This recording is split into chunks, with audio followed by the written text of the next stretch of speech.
जय हिंद। एक महिला दरोगा को अचानक से एक फोन आता है। फोन पर दूसरी तरफ से एक व्यक्ति कहता है, मैडम जी आपने जो काम कहा था वो मैंने कर दिया है, अब मैं आपसे मिलना चाहता हूं। आप जो जगह कहें वहां पर मैं हाजिर हो जाऊं। अब एक जगह निश्चित की जाती है मिलने के लिए। महिला दरोगा अपने सिपाहियों की टीम के साथ पहुंच जाती है निश्चित स्थान पर और थोड़ी ही देर में वो व्यक्ति भी वहां पर पहुंच जाता है। मैडम के पास आता है, नमस्कार करता है और उसके बाद एक छोटा सा पैकेट मैडम को थमा देता है। उसके बाद ये व्यक्ति वहां से चला जाता है, पर थोड़ी ही देर में महिला दरोगा को सादे कपड़ों में कुछ लोग आकर दोनों हाथों से पकड़ लेते हैं। इसके बाद मैडम को गिरफ्तार कर लिया जाता है। अब ये खबर जिसने सुनी उसके पैरों तले जमीन निकल गई। उसे यकीन नहीं आया कि वर्दी पहने एक महिला दारोगा को सिपाहियों की मौजूदगी में कैसे किसी ने गिरफ्तार कर लिया। इस केस के बारे में बात करेंगे, पर सबसे पहले आपसे अपील कि आप बड़ी संख्या में हमारे वीडियोस को देख रहे हैं पर चैनल सब्सक्राइब नहीं कर रहे। अगर आप इस वीडियो को देख रहे हैं तो सबसे पहले चैनल पर बेल नोटिफिकेशन को दबाकर इसे सब्सक्राइब करें और इसके साथ ही अपना कमेंट करना ना भूलें। वीडियो को ज्यादा से ज्यादा शेयर करें और साथ में लाइक भी कर दें। इस पूरे केस का सच जानने के लिए वीडियो को बिल्कुल आखिर तक देखें, कतई भी स्किप ना करें। अब ये पूरा मामला समझने के लिए आपको चलना पड़ेगा उत्तर प्रदेश के गोरखपुर। यहां पर है पिपराइच थाना क्षेत्र, जहां पर पड़ता है गांव बेला कांटा। अब इस गांव में गोरख निषाद नाम का एक व्यक्ति रहता है। उनकी पत्नी उर्मिला देवी रहती है, बेटा है तूफानी। अब जो पूरा परिवार है वो खुशहाल तरीके से अपना जीवन गुजार रहा था, पर एक जो सबसे बड़ी समस्या बनी हुई थी वो थी पट्टेदारों से लड़ाई। और आए दिन उनकी आपस में कन्फ्रंटेशन कहा सुनी हो जाया करती थी। फिर आता है 27 सितंबर का दिन। 27 सितंबर को कुछ ऐसा होता है जो गोरख और उनकी पत्नी उर्मिला के जीवन को बदल कर रख देता है। अब इस दिन कथित तौर पर रिपोर्टेड फैक्ट्स के मुताबिक गोरख निषाद उनके परिवार की मार पिटाई हो जाती है पट्टेदारों के साथ। पट्टेदारों का आरोप था कि उन्हें इतना पीटा गया कि वो माफी मांगते रहे, पर फिर भी उन्हें पीटना बंद नहीं किया गया। अब इस ग्रीवेंस को लेकर वो पंचायत के पास नहीं गए, किसी लोकल गांव के व्यक्ति के पास नहीं गए, बल्कि उन्होंने सीधा पुलिस स्टेशन में जाकर एफआईआर दर्ज करवा दी। और जब एफआईआर दर्ज हुई तो उसके बाद गोरख और उनकी पत्नी, उनके परिवार की समस्याएं बढ़ना लाजमी था। एफआईआर दर्ज होने के बाद सबसे पहले जब मामले की जांच शुरू हुई तो इस पूरे परिवार को टेंशन पड़ गई कि ना जाने कब उनकी गिरफ्तारी हो जाएगी, ना जाने कब उन पर समस्याओं का अंबार टूट पड़ेगा। अब इसी क्रम में किसी व्यक्ति ने सलाह दी कि आप अपने केस के आईओ या यूं कहें कि विवेचना अधिकारी से सीधा जाकर मिल ले, उन्हें अपनी पूरी बात बताएं। शायद हो सकता है कि मामला कहीं ना कहीं सेटल हो जाए। अब ये पूरे का पूरा परिवार पता करता है कि इनके केस की इन्वेस्टिगेशन कौन कर रहा है, विवेचना कौन कर रहा है। पता लगता है कि दारोगा अंकिता पांडे इनके केस की विवेचना कर रही है। अब सीधा ये लोग जाकर मिलते हैं थाने में दारोगा साहिबा को। उन्हें बताते हैं कि मैडम 27 सितंबर को जो कुछ हुआ, जो कुछ एफआईआर में दर्ज है उसमें काफी फैक्ट गलत लिखे हुए हैं। हमने कोई मारपीट नहीं की, बल्कि हमारा बेटा तो वहां पर मौजूद भी नहीं था, पति भी वहां पर मौजूद नहीं थे। मैं इसका साक्ष्य भी, प्रमाण भी आपको दे सकती हूं। पर आरोप यह है कि दारोगा साहब ने सारी बात सुनी और उसके बाद अपनी एक ही बात कही कि देखिए, कोई भी मामला हो वो ऐसे सेटल नहीं होता, उसके लिए कुछ खर्चा करना पड़ता है। फाइनली आरोप के मुताबिक महिला दारोगा ने इस परिवार से रिश्वत की मांग कर ली। और जब रिश्वत के पैसे मांगे तो उसके बाद परिवार भी पसोपेश में पड़ गया कि पैसे दिए जाएं या ना दिए जाएं। परिवार को लग रहा था कि हम अपनी तरफ से ठीक हैं तो हमें पैसे क्यों देने चाहिए। अब परिवार में जब सलाह की गई, दोस्तों रिश्तेदारों से पूछा गया, तो उन्होंने यही सलाह दी कि पैसे देने की तो कोई जरूरत नहीं लगती है। प्राइमा फेसाई आपका केस मेरिट पर डिसाइड हो सकता है और पुलिस वाला आपका ही सपोर्ट करेगा, आपके ही फेवर में अपनी विवेचना लिखेगा अगर वो एक ईमानदार अधिकारी है।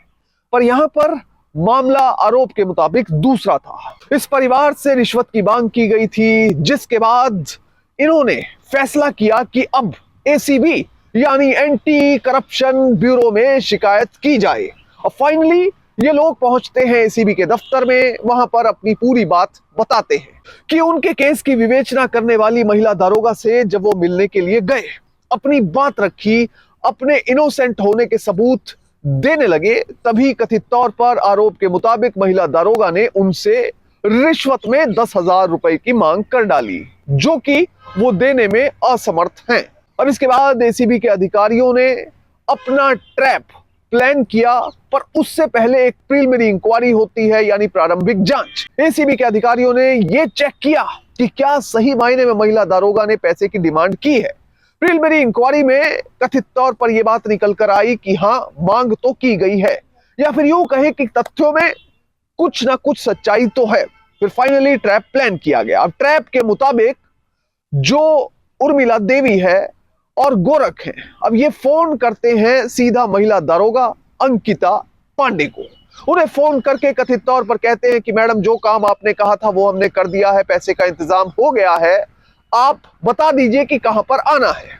महिला दारोगा कहती है कि बेला कांटा पिकेट पर आ जाओ, मैं वहीं पर मिलूंगी तकरीबन 4 बजे। अब 4 बजे मिलने का समय निश्चित होता है। वहां पर गोरख और उनकी पत्नी उर्मिला देवी इंतजार करने लगते हैं महिला दारोगा के आने का। अब थोड़ी देर बाद महिला दारोगा वहां पर वर्दी में पूरे तनकर पहुंचती हैं, उनके साथ सिपाही मौजूद होते हैं। अब दोनों आपस में बातें करने लगते हैं। गोरख और उर्मिला देवी मैडम को नमस्कार करते हैं, उन्हें कहते हैं कि मैडम, हमें किसी भी तरह से इस केस से बचा लीजिए, आपने जो काम कहा था वो हमने कर दिया है। हाथ में एक पैकेट पकड़ाते हैं, यानी काम कौन सा काम, जो पैसे आपने मांगे थे उसका हमने इंतजाम कर दिया है। हाथ में कथित तौर पर रिपोर्टेड फैक्ट्स के मुताबिक पैसे पकड़ाए जाते हैं और उसके बाद ये दोनों निकलने लगते हैं। अब थोड़ी देर में उस जगह पर ऐसी हलचल होती है कि सब कुछ, जो पूरा सीन था, वो बदल जाता है। सादे कपड़ों में कुछ लोग भागकर महिला दारोगा के पास आते हैं, उन्हें दोनों हाथों से पकड़ लेते हैं, उन्हें कहते हैं कि हम एसीबी से हैं। अब इतनी देर में ये सारी बात कथित तौर पर रिपोर्टेड फैक्ट्स के मुताबिक वहां पर मौजूद जो सिपाही थे, जो महिला दारोगा के साथ आए थे, वो भी सुन रहे थे। उन्हें आभास हो गया कि अब मैडम अरेस्ट होने वाली हैं, तो फौरन सिपाही ये पूरा सीन देखकर फरार हो गए। अब मैडम को दोनों हाथों से जब पकड़ा गया तो उसके बाद मैडम कहने लगी कि मैं तो पूरी तरह से बेकसूर हूं, मुझे फंसाया जा रहा है। इसके बाद ज्यादा देर इंतजार नहीं किया गया, मैडम के हाथ जो है केमिकल वाले सॉल्यूशन के ग्लास में डुबाए गए। अब जब हाथ डुबाए गए तो कथित तौर पर जो हाथ ने रंग पकड़ा और उसके बाद यह साबित हो गया कि महिला दारोगा ने रिश्वत ली है। महिला दारोगा अंकिता को जैसे ही गिरफ्तार किया गया, वो फूट फूट कर रोने लगी और बार बार कहने लगी कि मुझे छोड़ दीजिए, मैंने कोई गलती नहीं की है। पर फिर भी कानून जब कार्रवाई करता है तो वो किसी का रोना धोना नहीं देखता। महिला दारोगा को गिरफ्तार कर लिया गया और मजिस्ट्रेट के सामने पेश किया गया। अब इस मामले में जो भी अंतिम सत्य और अंतिम तथ्य होगा उसका फैसला माननीय अदालत करेगी। पर अगर इस केस में इस महिला दारोगा की बात की जाए तो साल 2023 में पुलिस में भर्ती हुई थी। अभी अंडर ट्रेनी थी, यानी ट्रेनिंग ही चल रही थी, जिसे प्रोबेशनर कहते हैं, वो थी। और अभी से कथित तौर पर रिश्वत लेना शुरू कर दिया था। ये महिला दारोगा बिहार की रहने वाली थी, पढ़ने में अच्छी थी, इसलिए सब इंस्पेक्टर का एग्जाम साल 2023 में क्रैक कर लिया। पर कथित रिश्वतखोरी के चलते महिला दारोगा को गिरफ्तार कर लिया गया। बहरहाल इस पूरे मामले से हमें सीख क्या मिलती है? हमें सीख सिर्फ यही मिलती है कि कभी भी किसी भी पद पर बैठ जाएं, आप पुलिस के अधिकारी बन जाएं, आईएएस बन जाएं, पीसीएस बन जाएं, आईपीएस बन जाएं या कोई और सिविल डिपार्टमेंट में अधिकारी बन जाएं, तो जनता की सेवा के लिए पावर मिलती है। अगर कोई भी व्यक्ति इस पावर का गलत इस्तेमाल करेगा, रिश्वतखोरी या भ्रष्टाचार करेगा, तो याद रखिए कि एक ना एक दिन कानून के हाथ उस व्यक्ति तक पहुंचेंगे। हो सकता है कि कुछ देरी हो जाए, महीना, 2 महीना, 5 महीना, साल, 2 साल, 5 साल, पर एक ना एक दिन गैर कानूनी काम करने वाला व्यक्ति कानून के शिकंजे में जरूर फंसता है। अब इस मामले में भी अंडर ट्रेनी दारोगा को गिरफ्तार कर लिया गया है। अगर ऐसे ही कुछ भूतकाल में केसेस की बात करें तो कई ऐसे केसेस हैं जिसमें ट्रेनिंग के दौरान रिश्वत लेने वाले अधिकारियों को नौकरी से सस्पेंड करने के बाद बर्खास्त भी कर दिया गया है। इसलिए कहा जा सकता है कि महिला दरोगा के लिए भी चुनौतियां कम नहीं है। जय हिंद।